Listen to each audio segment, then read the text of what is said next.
ده متجر إلكتروني، ولما جينا نفكر فيه قلنا الأول نطلع حاجة MVP، فبدأنا كده عملنا الفرونت إند كامل بتاع المشروع، وزي ما أنت شايف كده طالع بالنتيجة والحلاوة اللي أنت شايفها دي. بيبدأ كده معانا بالعروض المحدودة الوقت، بيعرض كده شوية منتجات في العروض، وبعد كده بيعرض هندسة تصنيفات شكلها حلو. فلو جينا ندخل كده على منتج مثلا هيتعرض بالشكل ده بشكل كويس ومبسط جدا جدا جدا من الشغل اللي احنا مطلعينه اهو.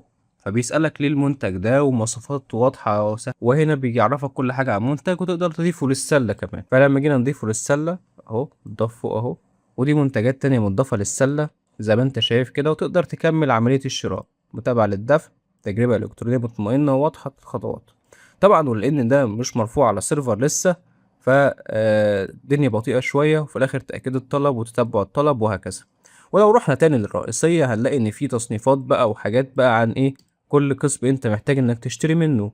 زي ما أنت شايف كده قسم مثلا غسالات أطباق، مكانس كهربائية وهكذا. ولو رحنا شفنا أفضل ما في أجهزة التنظيف مثلا وهكذا، وفي سكاشن بتقترح. فلو دخلنا تاني على منتج نشوف إيه اللي موجود فيه هنلاقي إن في تحت كمان اقتراحات تزيد اكتمال الطلب، وهنا بيمكنك ضم هذا المنتج إلى باقة جاهزة في باقات كمان للمنتج ده، وهنا مراجعات تعزز الثقة قبل الدفع. وده كل حاجة عن المشروع. ولو نزلنا تحت شوية هنلاقي إن في باقات جاهزة عن بعض المنتجات. لو دخلنا على باقة كده، لما دوسنا على عرض الباقة حملات بيعية مبنية لذات التحويل مع وضوح كامل في التوفير، وندخل كده ونشوف منتجات خصمها واضح وفرصتها سريعة. فنشوف هنا المنتجات اللي ضمن البندل دي أهي، وهنا أحدث المنتجات، ودي بقى منتجات مقترحة يعني بقى بعد الباقة ما خلصت بشكل حلو كده وجميل يعني.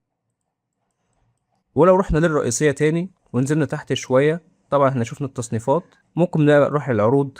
ادي العروض اهي معروضة بشكل جامد جدا، برضو كل حاجة معروضة بشكل حلو وبسيط، يعني مفيهوش اي لعب في الماركت بليس، مفيش اي لعبة خالص، او الاي كوميرس.